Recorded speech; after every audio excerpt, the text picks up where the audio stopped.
Bonjour et bienvenue à cette édition du Bulletin des régions, une émission produite grâce à la collaboration des télévisions communautaires associées à Cogeco. Bonne émission. Alors, qu'est-ce que ça évoque pour vous, le 5-10-15? C'est un espace absolument magnifique. C'était des belles professions dans ce temps-là? J'ai fait 40 ans, madame. Non. Je vois l'homme comme un arbre parce que l'homme prend racine comme l'arbre. Avez-vous l'impression qu'il y a une relève pour ça? Est-ce qu'il y a des jeunes qui vont pour pas que ça se perde? C'est cette année que ça vaut vraiment la peine de venir au marché public. Ça représente une belle tradition, en fait, qui est un peu un porte-bonheur pour les pêcheurs.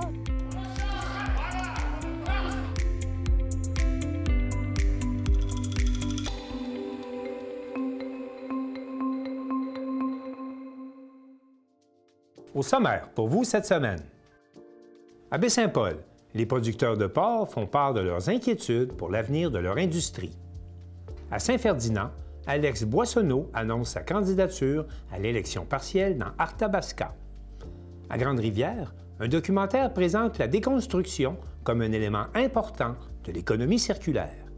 À Disraeli, le journal communautaire Le Cantonnier annonce son retour grâce au soutien du programme Nouveaux Horizons. À Montjoly, des boîtes interactives pour expliquer la schizophrénie, la dépression, la bipolarité et l'anxiété. À Saint-Raymond, on participe en grand à la marche des générations. À Montmagny, la tournée des vainqueurs est de retour pour une 14e édition. À Saint-Gabriel de Brandon, on se prépare à accueillir le petit mondial de la pétanque, édition 2025. Et pour commencer cette émission, on va se rendre à Lanoraie avec l'équipe de CTRB, où l'état lamentable d'une portion de la route 138 a fait réagir les maires de la MRC d'Autrey, à tel point qu'ils ont adressé une résolution spéciale au premier ministre du Québec, François Legault. Alors bonjour à tous. On dit qu'une photo vaut 1000 mots. Imaginez 2 photos. Alors vous pouvez voir en arrière de moi, la photo du bas, c'est un segment de la route 138 entre Sainte-Geneviève-de-Berthier et Lanoraie. Alors c'est l'état de la route actuellement, et même que la photo a été prise il y a quelque temps, la route s'est dégradée encore davantage. Et juste en haut, pris la même journée, la photo d'en haut, par rapport à celle d'en bas, c'est à peu près à 3 km. Et c'était pris en même temps, là, 3 minutes d'intervalle, 3 km de distance entre les deux. Et ça, c'est à Sainte-Geneviève-de-Berthier, celle d'en haut. Alors, comme vous le constatez, la route 138, le chemin du roi, la route verte, la route nationale, qui est un peu une honte nationale, on va se le dire. Mais pour en savoir davantage, je vous invite à écouter la vidéo qui va suivre. C'est une intervention que j'ai faite à la MRC d'Autrey auprès des maires. Écoutez ça. Alors, vous avez compris que c'est vraiment la portion à la fin du village, côté est de Lanoraie, jusqu'à la fin de Sainte-Geneviève-de-Berthier à l'ouest, sur le bord de l'eau. C'est supposément la route verte, mais elle n'est pas conseillée c'est pas conseillé par Vélo-Québec de prendre ce tronçon-là. Il ne faut pas passer là, en fait, en vélo, c'est extrêmement dangereux. C'est la route verte, mais c'est aussi le chemin du roi. C'est quand même pareil. Moi, j'ai toujours entendu de la part des personnes qui interviennent sur le chemin du roi, quand on intervient sur le chemin du roi, on fait ça de plus beau qu'ailleurs parce que c'est le chemin du roi. Alors là, ça manque beaucoup d'amour. Mais c'est aussi une route nationale. C'est pas une route de campagne, malgré que ce ne serait pas acceptable non plus une route de campagne, mais c'est une route nationale. C'est quand même panoramique. Panoramique, absolument. C'est une route touristique très fréquentée l'été par beaucoup de cyclistes. Nous, les gens qui nous demandent, parce qu'il y a des gens qui font des expéditions en vélo, c'est que de dire expédition pour Lanoraie. Alors, ils nous demandent s'ils peuvent passer. Puis la réponse, c'est toujours oui, vous pouvez passer. Mais assurez-vous d'avoir de la sécurité à l'arrière et à l'avant du groupe pour être sûr qu'il n'arrive pas d'incident. Juste faire une petite historique, là, tout petit historique. Années 60, 70, 80, c'est une route panoramique à l'époque. C'est pas si pire, il n'y a pas beaucoup de trafic. Hein? Rappelez-vous, c'était exponentiel l'augmentation du trafic. Mais à l'époque, il n'y avait pas beaucoup de véhicules. C'était quand même correct. Mais il faut savoir que cette portion de route-là, il y a eu du remblai pendant des décennies. 30 ans, 40 ans, 50 ans, 60 ans, du remblai. C'est le remblai que lorsqu'on répare les nombreux bris d'aqueduc que nous avons sur cette portion-là, à cause justement, quand ils ont dévié le trafic l'année passée de l'autoroute sur cette portion de route-là, ça a fragilisé l'aqueduc qui est sous l'asphalte. Il y a 16 pouces d'asphalte. Pas compliqué, il y a 16 pouces d'asphalte. Tu sais, pour vous dire que ça fait des décennies, là, ils rajoutent. Le problème, c'est que le fond, l'assise, n'est pas bonne, c'est pas homogène. La partie Sainte-Geneviève a été refaite 1290 de mémoire, au complet. Je me rappelle, à l'époque, ils ont arraché sur 2 mètres de profond, ils ont tout refait l'assise comme il faut. Elle commence à s'abîmer un peu, mais c'est quand même pas mal. Pour ce qui est le golf, elle est superbe, il n'y a pas de problème, mais c'est juste quand on se dirige vers la Lanoraie, elle commence à un peu beaucoup se dégrader. En 99, donc il y a 26 ans, 99-2000, j'avais demandé une rencontre, et la rencontre s'est tenue à Lanoraie. Il y avait la Sûreté du Québec, Vélo-Québec, Tourisme Anaudière, le ministère des Transports, et j'en oublie probablement. On s'est rencontrés pour voir comment on pourrait régler la situation, parce que c'était déjà un désastre à l'époque. Et on avait eu une très belle collaboration du MTQ, de tout le monde d'ailleurs, mais du MTQ qui s'était engagé à faire les plans pour recentrer la route et la corriger. Et ils ont livré la marchandise. Le plan qu'ils nous ont livré, là, est à peu près ça d'eau, puis ils feraient le tour de la pièce ici. Mais non, mais c'est extraordinaire parce qu'ils ont identifié les poteaux, les arbres, les maisons, les cabanos, tout. C'est vraiment des... Donc, ils ont fait des comment on appelle ça? Des fiches techniques. Des fiches techniques pour chaque immeuble. Il y a à peu près 190 immeubles. Et ils s'étaient engagés à faire pas des expropriations, mais du gré à gré, parce qu'en recentrant la route, des fois, ils prennent 10 cm sur 40 mètres d'une propriété pour pouvoir avoir les espaces requis. Ils ont fait du gré à gré. Ils ont une soixantaine d'acquisitions de gré à gré pour, justement, permettre que le nouveau tracé soit mis en place. Il en manque encore 120 ou 130. Mais là, il n'y a plus rien qui se passe depuis 2012. Je vous dirais, là, c'est silence radio. Il n'y a plus rien qui se passe. Et là, je l'ai dit tantôt, mais je vais le répéter, lorsqu'ils ont détourné l'année passée la circulation de l'autoroute des véhicules lourds, mais quand on dit lourd, là, des tiges d'acier de 2 pouces d'épais chargées sur des plateformes là, doubles. Moi, j'ai vu ça, là, ils ont fait ça, ils ont passé de nuit. Et ce qu'il faut savoir, c'est pas un sol homogène, puis il n'est pas drainé. Donc, après, même l'été, la fin du printemps, l'été après le dégel, le sol est encore gorgé d'eau. Et la vibration, vu que c'est pas homogène, évidemment, ça brise le réseau d'aqueduc. On a eu 5 bris. Depuis qu'on passé, on a eu 5 bris. Alors oui, je veux bien la refaire, la route, parce que quand on a un bris, il faut couper l'asphalte. Je veux bien la refaire, là, mais ça va être long. On s'entend, là? Alors, ça n'a aucun sens. Alors, moi, ce que je demande à la MRC ce soir, puis en passant, je veux souligner la présence de Mme Lynne Clermont, qui est conseillère à Lanoraie et qui est aussi présidente du comité de sécurité routière. Alors, c'est une préoccupation chez nous. Vous passez parfois aussi, puis les gens qui nous écoutent, vous passez tous là. Là, il faut que ça arrête, il faut corriger la situation. Alors, moi, ce que je demande au maire, c'est demandons une rencontre auprès des responsables du bureau du premier ministre. Et j'aimerais mieux qu'on remplace auprès des responsables, et non pas auprès du bureau. Auprès des responsables du bureau du premier ministre pour justement une rencontre d'urgence. Parce que là, il faut faire quelque chose maintenant, il n'est pas trop tard, au moins à très, très court terme. Refaire de l'asphalte aux endroits où il n'y en a plus. Bien, il y en a 16 pouces, il y en a encore, là, mais c'est du décalotage, il y a des trous, il n'y a pas d'accotement. Il y a un accotement, mais en pierre, avec des trous aussi, bien sûr. Accotement insuffisant. Donc, c'est carrément, c'est une histoire d'horreur. C'est une histoire d'horreur, puis hier, on a eu une assemblée du conseil fort populaire à Lanoraie, et M. Vincent Brouillette, qui est ici à la salle, a fait une belle intervention. Je ne pense pas être capable d'être à la hauteur de son intervention parce qu'elle était vraiment bonne. Il a vraiment décrit l'exaspération de la population. Il faut régler cette situation-là et on ne peut pas continuer comme ça. Alors donc, voilà, moi je propose que, et si jamais, et j'ose espérer, on aura une réponse, mais une réponse positive de la part des responsables du bureau du premier ministre, alors moi j'invite l'ensemble des maires de la MRC, je paye l'essence. Puis on va se rendre au Québec. On est électrique. Moi aussi, électrique, je fais un covoiturage. Alors, on va y aller en délégation. Et je pense que il faut marquer le coup. Il faut absolument créer cette situation-là où on est vraiment oublié. On est oublié. Je le répète, c'est le chemin du roi, c'est la route verte, c'est une route nationale, c'est une honte nationale. Effectivement. Parfaitement d'accord avec vous. Vraiment. Après la proposition. Donc, proposé par M. Villeneuve, appuyé par M. Lahaye, à ma droite, à ma gauche. Merci beaucoup. Alors, vous avez pu constater que les maires ont été unanimes à voter une résolution pour interpeller, non pas un ministre, quoique ce serait correct aussi, mais directement le premier ministre du Québec, M. François Legault. On veut le rencontrer et les maires sont tous prêts à aller à Québec le rencontrer pour lui faire un état de situation. Une situation qui est intolérable, inacceptable. Ça dure depuis des décennies, depuis plus de 25 ans, 30 ans. C'est assez, les gens sont exaspérés, c'est dangereux, extrêmement dangereux. Donc, on a une résolution votée par la MRC que j'ai proposée moi-même. Et cette résolution-là, dans le fond, elle dit au gouvernement, agissez en urgence devant cette situation-là. Il faut absolument corriger ce dernier segment de la route verte au Québec, un des derniers segments qui n'est pas complété et qui est extrêmement dangereux, étant donné qu'il y a beaucoup de cyclistes qui passent là durant la saison estivale, mais c'est à l'année longue que cette route est dangereuse. Alors voilà, dès qu'on a des nouvelles, on vous le fait savoir et on espère que le gouvernement, cette fois-ci, va bouger. Merci.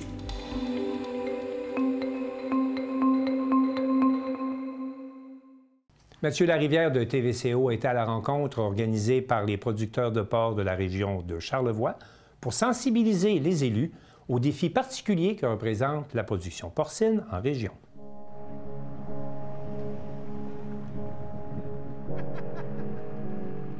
La crise qui secoue la production porcine de la région de Charlevoix prend une nouvelle tournure. Alors que les éleveurs tirent la sonnette d'alarme face à une situation de plus en plus précaire, une rencontre s'est tenue entre Karianne Bourassa, députée de Charlevoix-Côte-de-Beaupré, et les représentants du milieu agricole. Le but de cette rencontre-là était vraiment de démystifier le coût de production des producteurs de Charlevoix pour démontrer que l'agriculture dans Charlevoix est plus dure un peu qu'ailleurs. Pas parce qu'on est moins bon, mais on a une disparité régionale, on est loin des grands centres et tout. Puis je pense que Mme Bourassa, aujourd'hui, on y a fait la démonstration, puis elle se porte volontaire. Bien, je ne veux pas parler pour toi, mais je pense qu'elle se porte volontaire pour aller porter ce message-là des producteurs aujourd'hui au gouvernement du Québec. Le président de l'Union des producteurs agricoles pour la capitale nationale Côte-Nord soutient que l'industrie agroalimentaire locale participe activement au tissu socio-économique de la région. L'agriculture de Charlevoix fait en sorte de maintenir un paysage qui fait qu'on a une industrie touristique forte et très vivante dans Charlevoix. Notre agriculture est importante, puis on est maintenant en bas de la masse critique. Il ne faut pas se le cacher, on a perdu 30 de production porcine dans les dernières années. Puis pour nous, ça a un impact énorme. Puis là, il faut que le gouvernement maintenant nous aide à maintenir cette production-là parce que si on perd notre production porcine dans Charlevoix, on ne fera pas que perdre la production porcine de Charlevoix, on va perdre aussi d'autres productions. Donc, c'est un enjeu qui est extrêmement important et préoccupant pour nous. L'un des facteurs à l'origine de cette crise serait les coûts élevés liés au transport des animaux et de leur nourriture. On est toujours à la charge des coûts de production. On est toujours à la charge de notre distance. Comme disait tantôt notre consultant, il faisait un bon parallèle.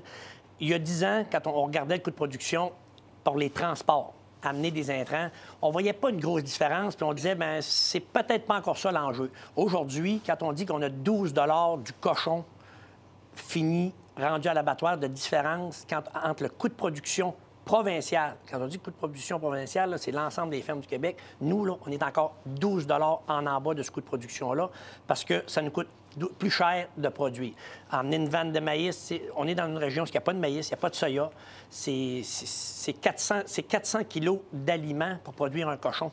Fait que tous ces aliments-là doivent être transportés. On ne le produit pas en région. On doit aller porter ces cochons-là. Avant ça, on allait porter les cochons en Beauce. Maintenant, on va porter ces cochons-là quasiment dans la région de Montréal. On parle de Yamachiche, on parle de Saint-Esprit. Fait qu'on éloigne le transport. On est toujours confronté à l'éloignement de tout.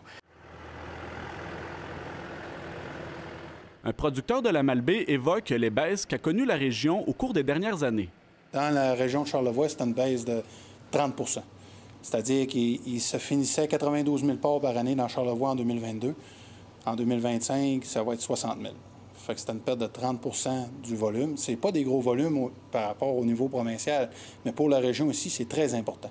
Ce qui fait en sorte qu'on perd les masses critiques, puis on va perdre les services, puis on ne sera plus capable d'opérer. Ceux qui restent vont tomber par la suite parce qu'ils ne seront plus capables d'opérer et qu'ils n'auront plus de services pour maintenir la production. Ce même éleveur n'est pas rassuré pour la production régionale dans les années à venir. L'inquiétude, présentement, c'est ça, c'est l'avenir, où est-ce que c'est qu'on s'en va.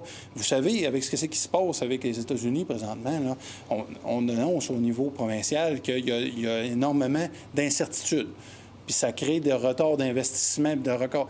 Mais l'incertitude en agriculture, quand c'est une relève qui décide de ne plus venir en agriculture, c'est pas 3-4 années qu'on retarde d'investissement, c'est les 40 prochaines années qu'on repousse.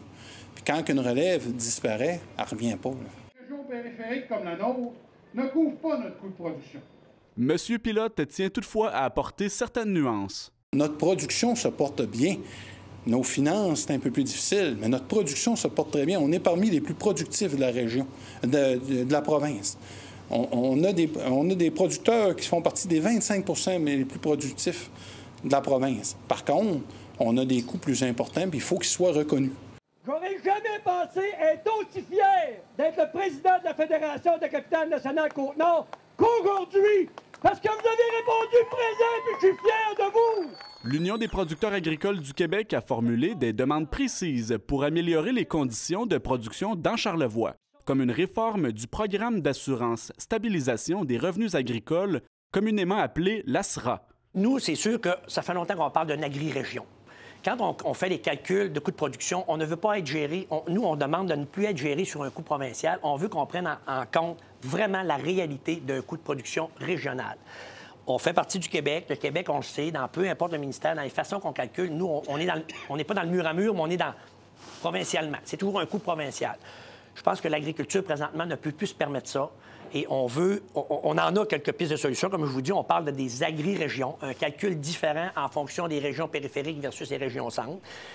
Mais ça, nous, on peut faire des suggestions, mais il faut que le gouvernement démontre une ouverture à vouloir changer ou améliorer des choses.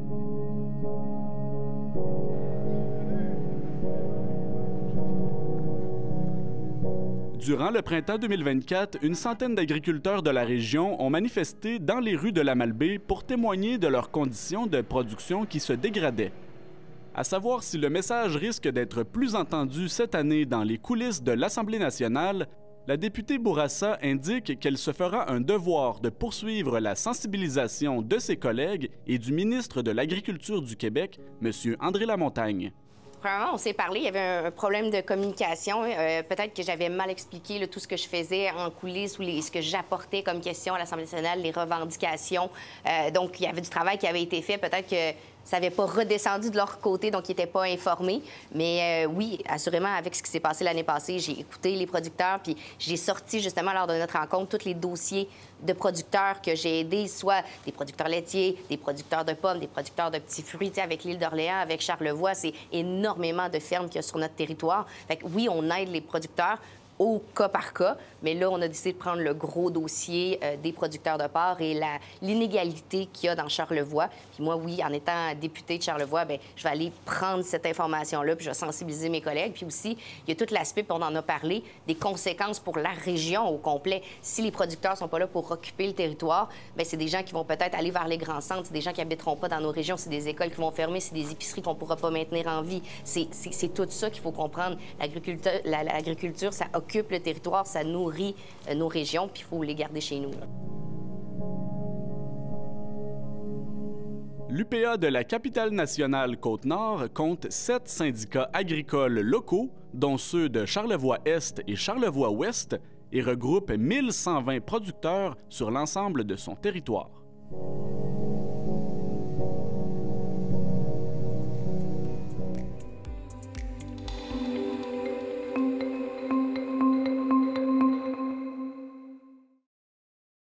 C'est accompagné de son chef, Paul Saint-Pierre Plamondon, que l'ex-animateur de radio Alex Boissonneau s'est rendu à Saint-Ferdinand pour annoncer sa candidature dans le cadre de l'élection partielle dans le comté d'Arthabasca. L'équipe de la Télévision des Érables était sur place. Je suis heureux d'être ici pour la première fois de ma vie, ce matin, pour présenter la personne qui sera notre candidat à l'investiture dans la circonscription d'Arthabasca, Alex Boissonneau. À ce stade-ci de notre histoire, si on ne ramène pas une gestion plus saine des finances publiques, si on ne met pas fin à des chèques à des multinationales pendant qu'on n'encourage pas nos PME ici dans Arthabasca, si on n'a pas un plan pour ramener les seuils d'immigration à un niveau où est-ce que le logement est disponible, où est-ce qu'on est capable de franciser, si on ne soutient pas nos agriculteurs, il va vous faire l'inventaire de ce qu'il m'a livré comme préoccupation. Puis il m'a posé la question, est-ce qu'il y a de la place pour quelqu'un de centre-droit? Et je réitère ce que j'ai dit lorsque j'étais en campagne pour devenir chef il y a maintenant 5 ans, parce que ça va faire bientôt 5 ans que je suis chef du Parti québécois. On est une coalition de gens à droite et à gauche. Et évidemment, on tend la main à tous ceux qui ont le cœur à bonne place et qui veulent faire passer les intérêts du Québec avant toute chose. Là, je me suis dit, il y a une formation, le Parti québécois, qui accueille des gens comme moi. Des gens qui croient qu'en ce moment, le contrat social au Québec est remis en question. On paie le quart de notre rémunération, de notre salaire en impôts. Parfois plus, qu'on a de la misère à avoir un médecin. On paie des montants assez incroyables. Écoutez, il y a un fardeau quand même qui est important pour les contribuables. C'est correct si on offre des services en échange. Pas moyen d'avoir une place en garderie. Ce genre d'enjeux-là m'ont interpellé. Puis il y en a d'autres pour la région, puis je vais y revenir. Mais j'ai senti qu'à l'intérieur du Parti québécois, il y avait, comme le disait Paul, cet esprit de coalition où des gens qui, comme moi, se sentent pour toutes sortes de raisons. Puis là, il faut comprendre aussi, quand on parle gauche-droite, il y a une remise en question de ces référents-là partout en Occident. Mais pour un gars comme moi qui aujourd'hui définit plus de centre-droit, il y a une place. Comme il y a une place pour les gens de gauche aussi au Parti québécois. Des gens qui disent qu'il faut un État plus efficace, puis qu'il faut en donner plus aux citoyens pour ce qu'ils payent. Pour la question aussi de la proposition centrale du Parti québécois, de la souveraineté du Québec, c'est évidemment quelque chose qui m'interpelle aussi parce que moi, au cœur de ma proposition, j'estime que les Québécois peuvent être plus riches individuellement et collectivement. Puis que comme n'importe quel autre peuple, ils doivent pouvoir assumer librement leur destin. C'est aux Québécois de choisir, évidemment, mais j'ai toujours respecté la cohérence de Paul, de mon chef là-dessus, que de dire c'est ça qu'on présente à la population. Puis c'est un beau projet. Puis on va en parler, puis on va l'assumer. C'est quelque chose qui m'interpelle aussi. Sur ce que j'ai comme proposition pour la région, ce qui m'interpelle ici, bon, moi je pense que l'État doit être plus efficace. Je pense que les contribuables doivent en avoir davantage pour leur argent. On est dans un coin ici où il y a des entrepreneurs qui ont de la difficulté à arriver. Ici, là, c'est une région où les gens travaillent fort. Les gens veulent pouvoir faire fructifier leur avoir, fructifier leur entreprise, puis ils aimeraient ça que l'État leur donne un coup de main. Moi, de voir un gouvernement qui a amené le Québec là où il l'a amené, décoter le Québec, c'est pas arrivé depuis 1993, nous amener un déficit proprement scandaleux. On n'a jamais vu ça non plus. Alors qu'on donne des millions à des entreprises multinationales, je veux que cet argent-là se retrouve dans notre coin de pays. Parce que c'est ce coin de pays-là, c'est notre monde que je veux mettre en avant de notre politique. Puis le Parti québécois a des propositions sérieuses par rapport à ça. Je pense aux agriculteurs. Les agriculteurs dans le coin, moi j'ai travaillé, j'ai ramassé de la roche. Chez Mme Fréchette quand j'étais jeune. Il y en a de la roche ici. Hein, puis les agriculteurs, ils savent, là, ils sont là. J'en ai ramassé.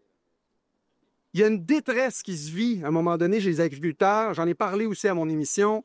C'est pas facile. Ils ont l'impression d'être tout seuls à tel point qu'il y en a qui vivent une détresse psychologique. Il faut que l'État soit là pour les accompagner. On est dans un monde d'entreprise, un monde de PME. Les gens prennent beaucoup d'initiatives, puis il faut que le gouvernement soit là. Je pense à l'immigration aussi. L'immigration est nécessaire, mais il faut qu'elle soit bien faite. En ce moment, les seuils sont beaucoup trop élevés. Je suis d'accord avec la proposition du Parti québécois là-dessus. Il faut que la personne immigrante, puis on se rappelle toujours que c'est une personne qui vit souvent une tragédie, puis qui a un visage devant cette personne-là, que cette personne-là soit bien accueillie, qu'elle ait accès à des services, qu'elle ait un emploi, que la communauté aussi soit bien servie là-dedans. Et c'est la proposition du Parti québécois. Je pense aux jeunes dans la région qui sont plus capables de se loger. Moi, là, si vous avez une propriété à vendre sur le bord du lac, là, hein, si, c'est beau, hein? C'est beau ce qu'on a derrière. J'ai grandi sur le bord du lac. Je suis pas sûr que je pourrais me payer ça aujourd'hui, là. Les prix ont explosé. C'est pour tous les logements, toutes les propriétés. La jeunesse n'arrive plus à s'en sortir là-dessus. Moi, je trouve ça scandaleux. Je trouve que c'est un des pires échecs générationnels que de ne pas permettre aux jeunes d'avoir accès à la propriété. Voyez-vous, ça, c'est le genre de propositions qui m'ont interpellé au parti puis que je veux proposer aux gens d'ici. Je veux leur proposer quelque chose de sérieux, des propositions qui sont solides. Puis le Parti québécois a cette crédibilité-là, a ce sérieux, a cette audace aussi.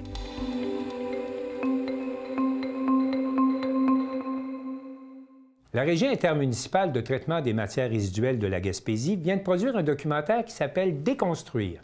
Et Valérie Pinault, de Téléval, nous explique que ce documentaire porte sur une forme d'économie circulaire qui intéresse de plus en plus les promoteurs. Nathalie, dans le cadre du Jour de la Terre, vous avez sorti un documentaire. Oui, c'est un documentaire sur la déconstruction. Donc, en 2023, on avait réalisé un projet pilote. On avait eu de bons résultats. Il y a d'autres donneurs d'ouvrages qui ont été interpellés, qui nous ont demandé de les accompagner. Et là, on continuait de cheminer dans notre tête en disant qu'est-ce qu'on pourrait faire de plus. Et on s'est dit, un documentaire, ça pourrait être intéressant. On a eu une opportunité. Il y avait un bâtiment qui allait se déconstruire à Gaspé. Et on s'est dit, wow, beau site pour tourner des images. On avait déjà travaillé avec Lucille de production Lucas Productions.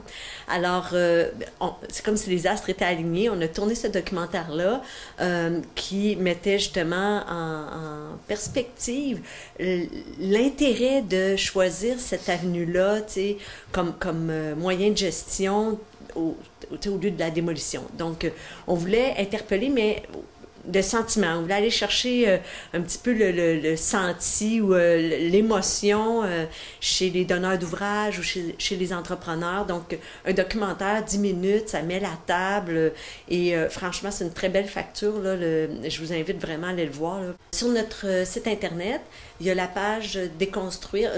À un moment donné, tu as une ligne avec « Déconstruire », là, des petites cases bleues, tu cliques là-dessus, tu tombes sur la page de déconstruction, il y a de l'information, on a beaucoup de partenaires financiers dans ce projet-là. C'est comme si on avait rassemblé l'intérêt du milieu, les SADC de Gaspé, de Rocher-Percé, MRC Côte de Gaspé, MRC Rocher-Percé, Recyc Québec aussi, qui est interpellé par la gestion des matières résiduelles. On a eu la collaboration donc de l'entrepreneur à Gaspé, Rénovation, CM. On a eu ensuite aussi Gestion Bourgade, bien sûr. Alors, quand tu mets tous ces gens-là ensemble, avec la collaboration aussi du CERIEC, qui est un laboratoire de réflexion au Québec sur l'économie circulaire dans le milieu de la construction, il y avait comme un bon momentum, puis ça a donné un résultat intéressant, puis pour les entrepreneurs ou les donneurs d'ouvrage, ils vont visionner ça, puis ils vont dire « Ah tiens, oui, j'ai envie d'aller plus loin », et là, ils vont se rendre sur notre page, sur notre site web, puis il y a une boîte à outils, et là, ils vont pouvoir se mettre les pieds dans l'action.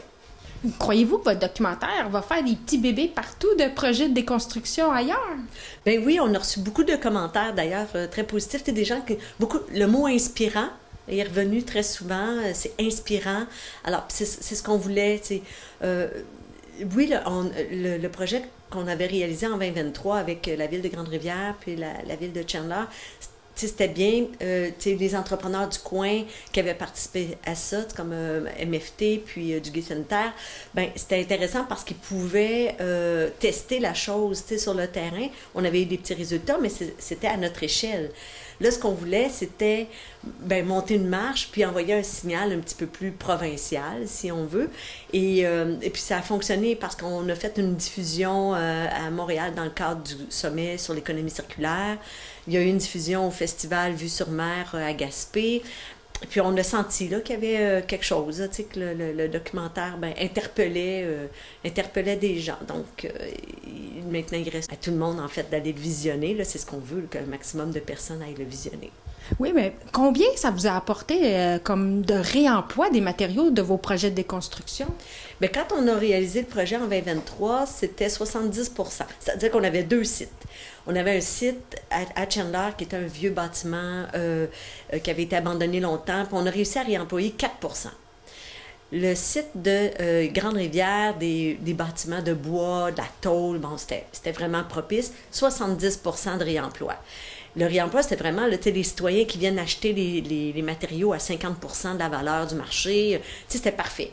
Alors, et ce qu'on souhaitait démontrer par le documentaire, c'est, puis aussi, quand je fais des interventions auprès des autres promoteurs, je dis souvent, 70 %, tu n'es pas obligé de toujours rechercher 70 %. 4 % c'est déjà bien. 4 % c'est moins que...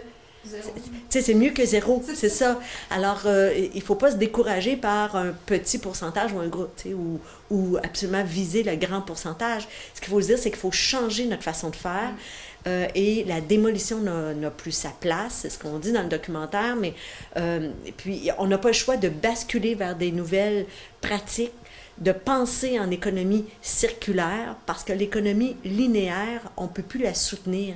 C'est-à-dire que le monde, la Terre ne peut plus nous fournir tous les matériaux qu'on utilise actuellement et qu'on consomme. Alors, l'économie circulaire, c'est vraiment d'avoir en tête dans un premier temps, est-ce que je peux réemployer, est-ce que je peux prolonger la durée de vie?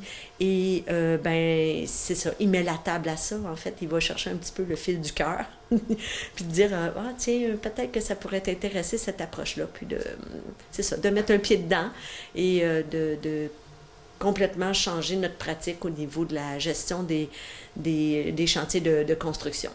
Oui, puis dans le fond, de réaliser que le jour de la Terre soit tous les jours. C'est tous les jours. C'est vraiment tous les jours. Puis le documentaire, on cible une portion importante de la gestion des matières résiduelles parce que les matériaux de construction, rénovation, démolition, puis tout ce qui transite par les écocentres, c'est bien acheminer les matières aux écocentres, mais ça représente 30 quelques % là, de ce qu'on génère comme matière résiduelle. C'est énorme comme quantité. Et puis, quand vous vous rendez dans un écocentre, puis vous voyez cette montagne de bois-là, ça n'a juste comme pas de bon sens. Moi, la première chose que je me dis tout le temps, c'est, mon Dieu, qu'on est riche, de jeter à ce point-là. Alors, c'est ça initie une réflexion, puis ça inspire. C'est à ça que sert un documentaire pour ma part.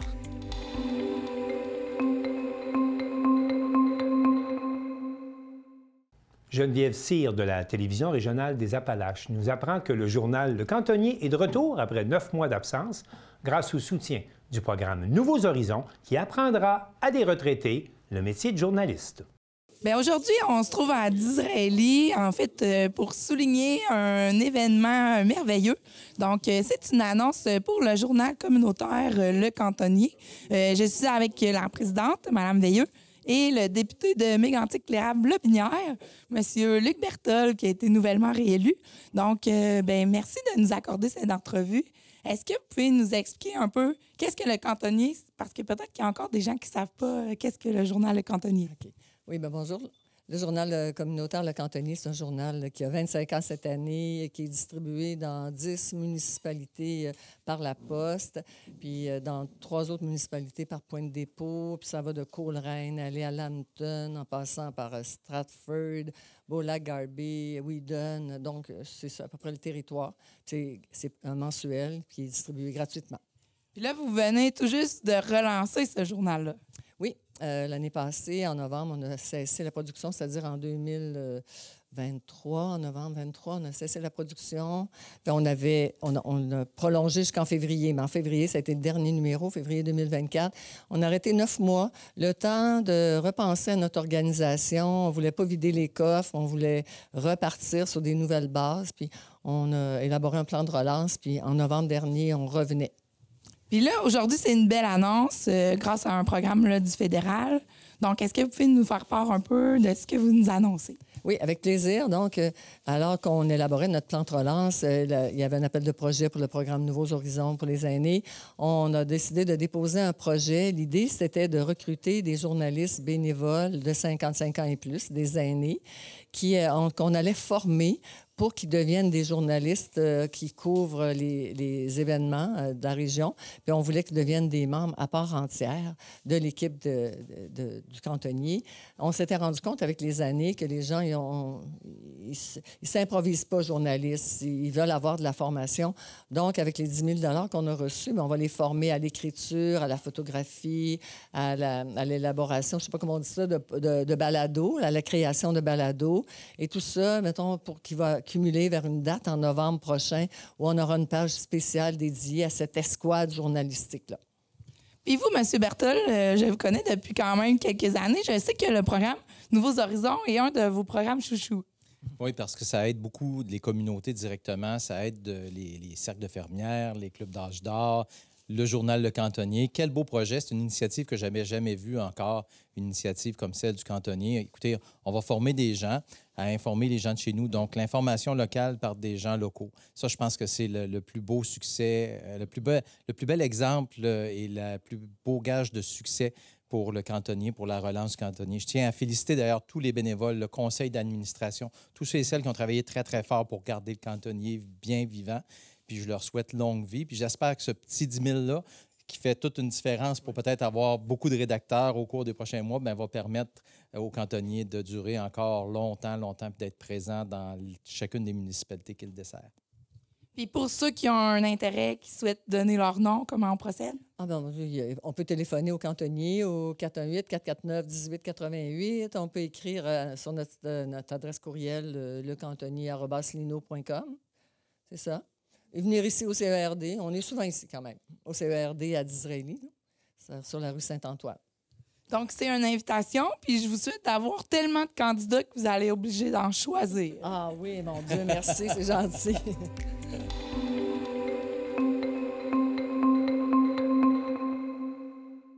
Pour mieux comprendre les personnes qui vivent avec des problématiques de santé mentale et lutter contre les préjugés, la Maison des Tournesols propose une expérience interactive à Montjoly.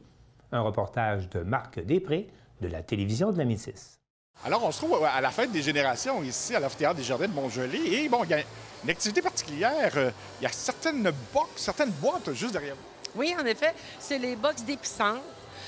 C'est des box qui aident la population à comprendre ce que vivent les personnes qui sont aux prises avec soit la schizophrénie, la dépression, la bipolarité ou l'anxiété.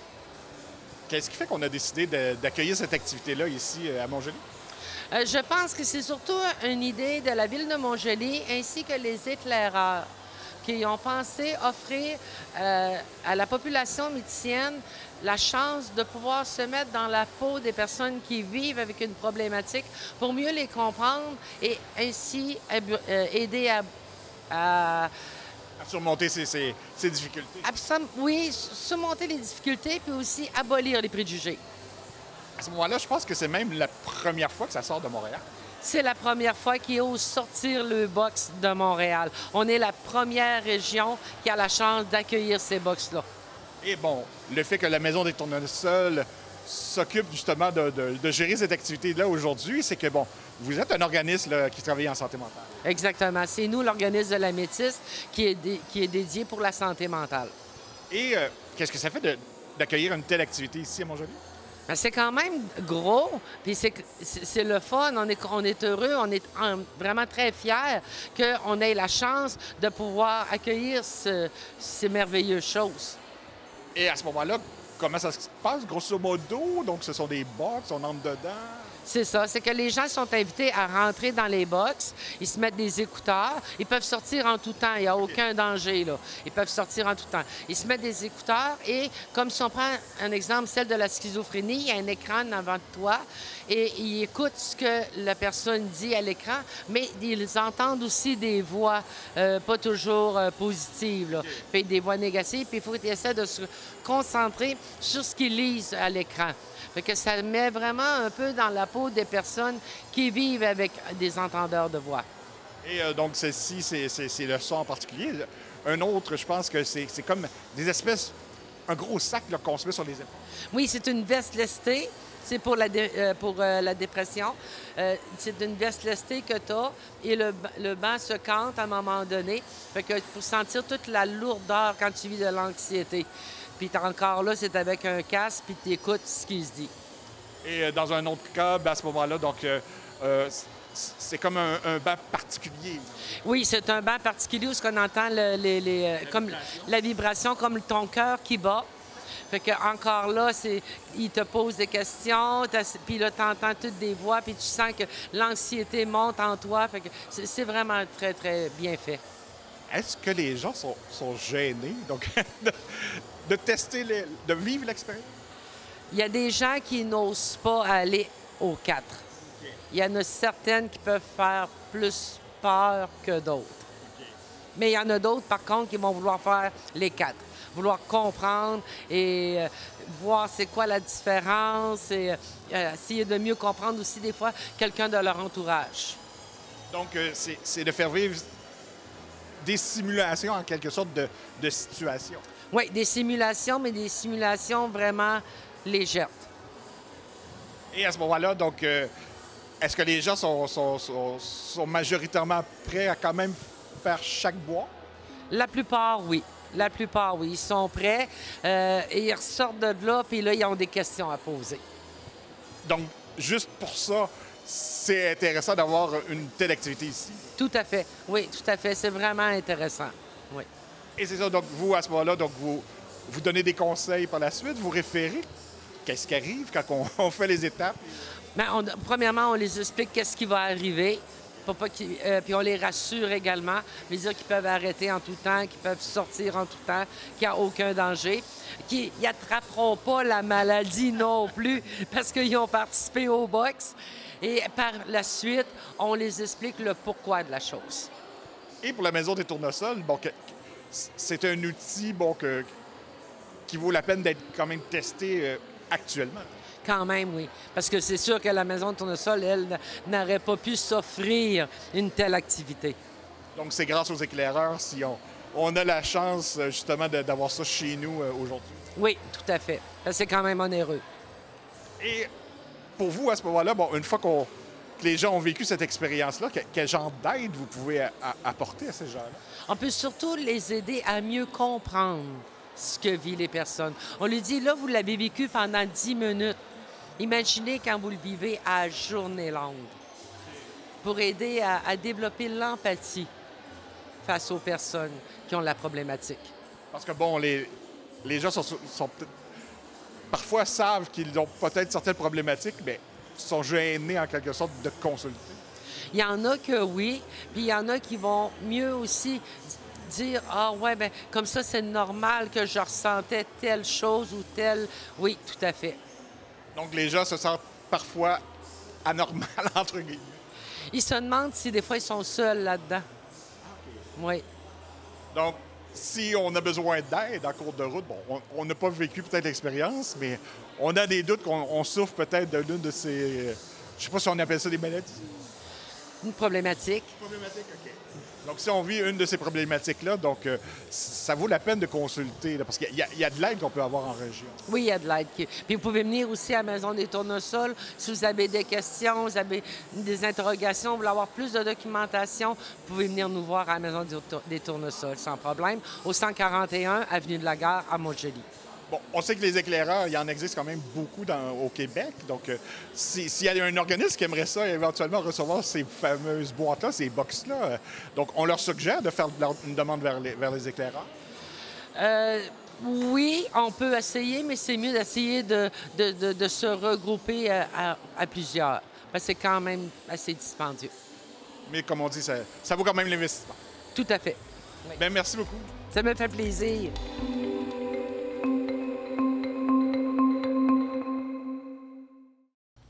Il faut toute une communauté pour faire grandir un enfant était le slogan de la première marche des générations qui s'est déroulée le 8 mai dernier à Saint-Raymond et Danique Julien de CJSR y était.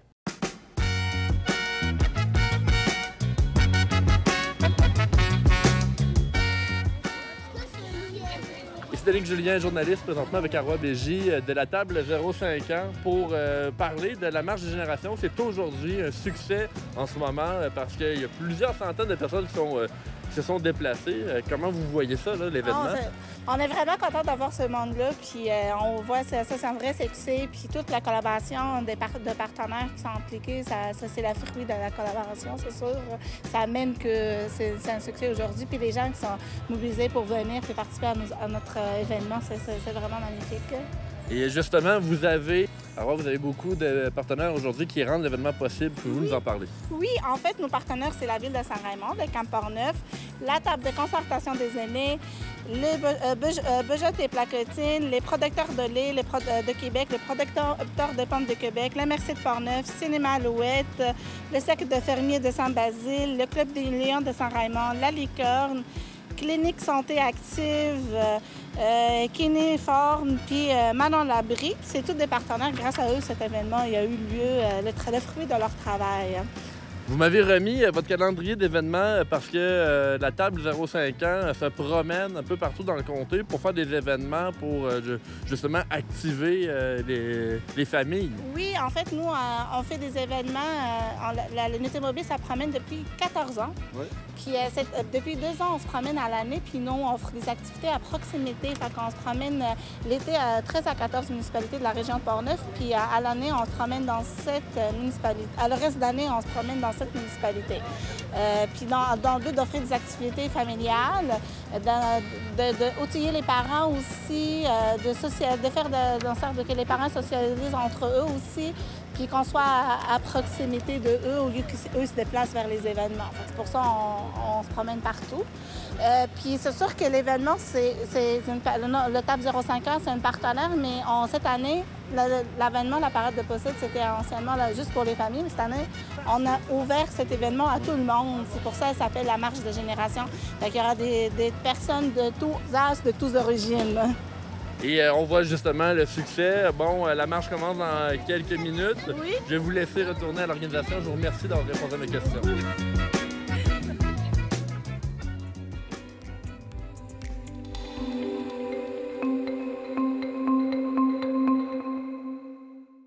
Le 16 août prochain, la Fondation de l'Hôtel-Dieu de Montmagny propose la 14e édition de la Tournée des vainqueurs et Mario Lacombe de CMA TV nous explique comment y participer. Sous le thème « Sur la piste pour la 14e édition de la Tournée des vainqueurs », la directrice de la Fondation Hôtel-Dieu de Montmagny nous dévoilait les grandes lignes de cette activité pour 2025. Annick Bélanger, directrice Fondation de l'Hôtel-Dieu de Montmagny. D'informer les gens de notre partenaire officiel cette année qui est Uniprix Daniel Lachance. Puis c'est aussi de faire connaître la date qui est le 16 août. Puis c'est d'inviter, c'était aussi de faire connaître tous les trajets pour inviter les gens à participer puis à venir en grand nombre parce que oui, vous pouvez participer, mais vous pouvez venir juste encourager aussi les gens. Là. Tout le monde est bienvenu cette journée-là. L'événement se déroulera encore cette année à l'école secondaire Louis-Jacques Cazot dans un cadre sécuritaire et festif, tant pour les départs que les arrivées. Les personnes intéressées à participer à cet événement sportif peuvent le faire dès maintenant en visitant le www.tourneedesvainqueurs.com. À ce sujet, à nouveau, Mme Annick Bélanger. Dans le fond, il y a une inscription à payer qui est tout dépendant, le 60 pour le vélo, la marche à course, c'est 20. Puis après ça, ils sont libres de ramasser des dons ou d'être commandités par des entreprises ou de payer eux-mêmes le montant. Là. C'est vraiment ouvert à tout le monde. Mais oui, chaque participant doit apporter un certain montant selon le volet qu'il fait. Cette année, le comité organisateur de la Tournée des vainqueurs souhaite amasser 55 000 $, tout comme l'an dernier, un objectif qui avait fièrement été atteint par la Fondation en 2024. Rappelons que les fonds amassés dans le cadre de la Tournée des vainqueurs sont destinés à l'amélioration des soins à l'hôpital de Montmagny. À nouveau, Mme Bélanger. La Fondation, c'est vraiment de ramasser des sous pour acheter de l'équipement de qualité pour l'hôpital de Montmagny. C'est grâce à ces activités de financement-là qu'on a un hôpital qui est à la fine pointe de la technologie puis que les gens peuvent se faire soigner dans la région, qui ne sont pas obligés d'aller ailleurs. En terminant, Mme Bélanger nous redit les façons dont on peut s'inscrire pour participer au tournoi des vainqueurs et nous rappelle une autre activité importante qui se déroulera au mois de juin au profit de la Fondation de l'Hôtel-Dieu de Montmagny.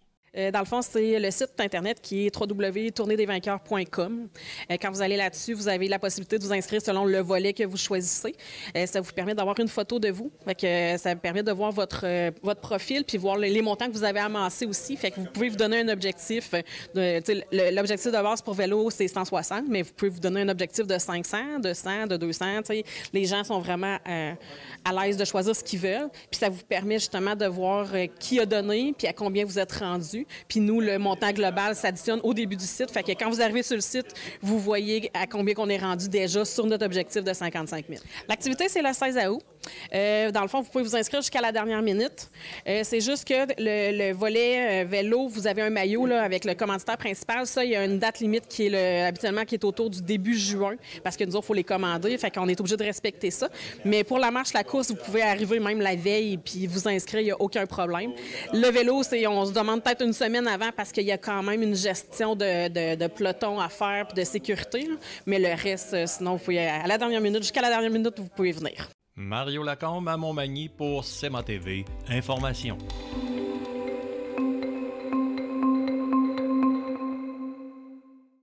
Le plus gros tournoi de pétanque du Québec, qui regroupe plus d'une centaine d'équipes venant du Québec, du Canada et même de l'étranger, aura lieu du 16 au 17 août prochain à Saint-Gabriel de Brandon et Danny Bérubé de CTB-TV a rencontré les organisateurs.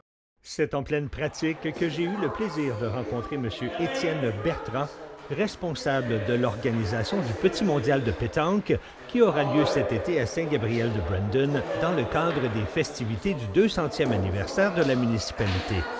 Étienne Bertrand, bonjour.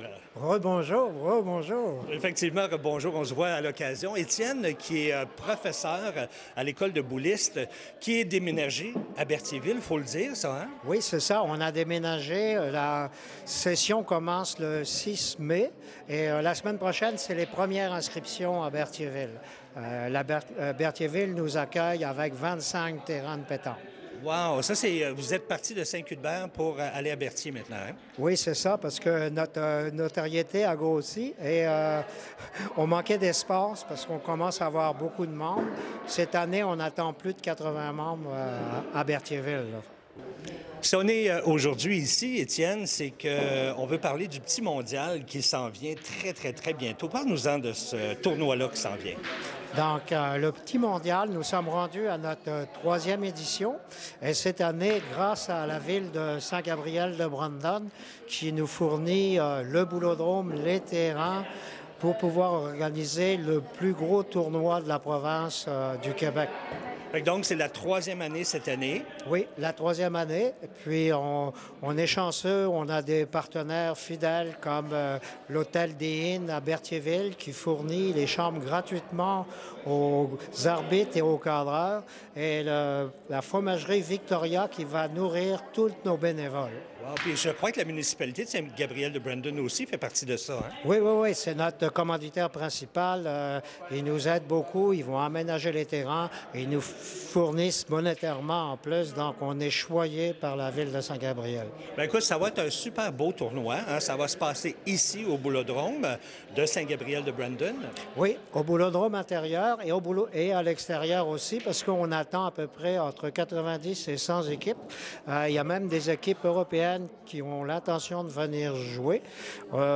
Déjà, au niveau des inscriptions, on a des très, très gros joueurs canadiens d'inscrits, donc on s'attend à un très, très beau spectacle de pétanque. Pour les amateurs et les non-initiés, venez nous voir. Vous allez voir que la pétanque, c'est du sport. Puis en plus, on a des beaux prix à donner à ces gens-là, hein, je pense. Oui, oui, oui. Il va y avoir une grosse bourse. La bourse cette année, la bourse de départ est de 10 000. On s'attend à redistribuer à peu près entre 14 et 18 000 dollars de bourse aux joueurs. Wow, ça vaut la peine. Puis tu mentionnais justement, Étienne, qu'il allait avoir des champions. Bien, justement, on va aller les voir, on va leur poser quelques questions. Puis rappelle-nous, en terminant, ça se passe quelle date, ça? Le tournoi se passe le 16 et 17 août. Et ça commence le samedi, premier tournoi, et dimanche, deuxième tournoi. Donc, vous êtes tous invités à venir nous voir les professionnels de la pétanque. Bien, le message est lancé. On vous souhaite un beau tournoi. Félicitations, puis amusez-vous. Oui, merci beaucoup. On a toujours du plaisir quand on joue à la pétanque. Merci beaucoup, Étienne. Merci. Par la suite, j'ai eu la chance de rencontrer 2 des champions canadiens qui étaient présents lors de cette pratique. Le premier, M. Michel Derlincourt, originaire de France, il est arrivé au Canada en 2006. J'ai voulu en apprendre davantage sur son parcours et ses réalisations.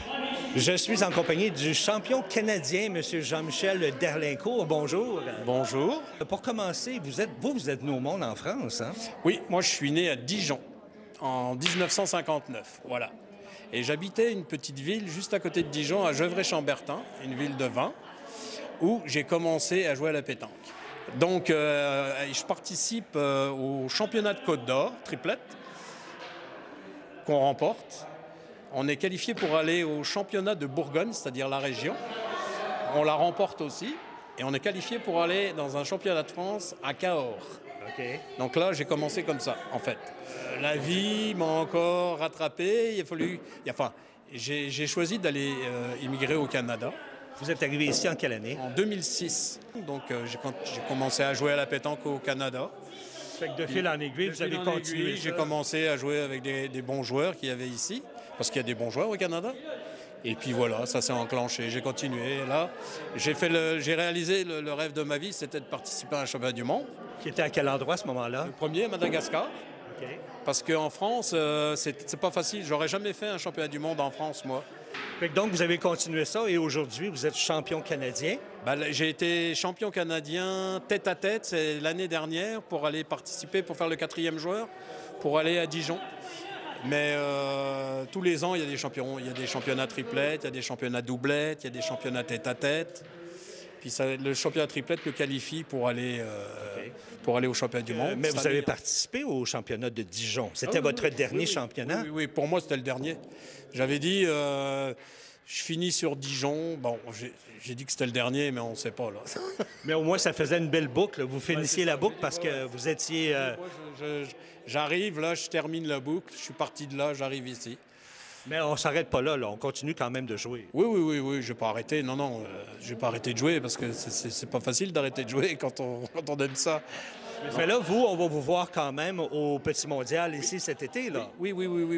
Est-ce que vous êtes ici en tant qu'invité ou en tant que participant? Non, je vais participer au Mondial. On l'avait gagné. La première édition, c'est nous qui l'avions gagné. OK. Ouais. Et puis, on vient tous les ans avec Étienne. C'est un beau concours à faire. Ouais, c'est vraiment bien. On a hâte de vous voir. Alors, on vous souhaite bonne chance. On vous souhaite de vous amuser. Puis bonne retraite. Eh oui, je vous remercie. Oui. Je m'amuse toujours autant. Merci à vous. Merci. J'en ai profité pour m'entretenir avec la championne canadienne, Mme Sonia Coulombe, qui nous apprend qu'elle a déjà gagné une médaille de bronze en duo avec Michel Derlincourt lors d'un championnat du monde. Une autre championne canadienne, Mme Sonia Coulombe. Bonjour. Bonjour. Madame Coulombe, ça fait-tu longtemps que vous jouez comme ça à la pétanque? Oui, j'ai commencé à l'âge de 6 ans. Donc, et là, j'en ai 55. À la veille de mes 55, j'ai eu quelques années de repos, mais oui, ça fait effectivement très longtemps que je joue. Effectivement, vous êtes championne canadienne. On a gagné le titre à plusieurs reprises. Oui, à plusieurs reprises, en doublette et en triplette. Expliquez-nous rapidement, qu'est-ce que c'est en doublette et en triplette? En doublette, c'est qu'on a 2 joueurs avec 3 boules chaque, donc 6 boules. En triplette, c'est qu'on est 3 joueurs avec 2 boules. Donc, il fait la même chose, 6 boules par équipe. Fait que donc, 3 joueurs, exemple, de chaque côté. C'est ça. Mais vous, on vient de parler avec M. Jean-Michel. Vous avez déjà compétitionné avec lui. Vous avez même gagné une médaille dans un championnat du monde. Oui, en Belgique, en 2017. 2017. C'était dans quelle catégorie? C'était le championnat du monde, c'était en mix, un homme, une femme. Par équipe? Par équipe, c'est ça. Et vous aviez remporté quelle médaille? La médaille de bronze. Puis là, cet été, j'imagine qu'on va vous voir au Petit Mondial ici à Saint-Gabriel-de-Brandon? Oui, le samedi. Je joue chez les hommes parce qu'ils n'ont pas voulu que je joue chez les femmes. Ah non, expliquez-nous ça. Non, la fédération, les femmes se sont plaintes. Donc, ils ont fait des catégories. On est 6 femmes seulement qui sont hors. Les autres, il y a des argents et des bronzes. Et ils nous ont dit qu'on n'avait pas le droit de jouer 3 femmes hors ensemble, à moins d'aller jouer chez les hommes argent. Parce que vous aviez trop d'expérience, c'est pour ça? Bien, les femmes trouvent qu'on est trop fort. Oui, bien écoutez, c'est normal quand on est champion, hein? Oui, c'est ça. Bien, on vous souhaite de vous amuser énormément cet été. Parfait, bien merci beaucoup. Merci à vous. Plaisir de vous revoir. Effectivement. Merci. Vous êtes donc tous attendus au Centre multifonctionnel de Saint-Gabriel-de-Brandon les 16 et 17 août 2025 pour le Petit Mondial de pétanque.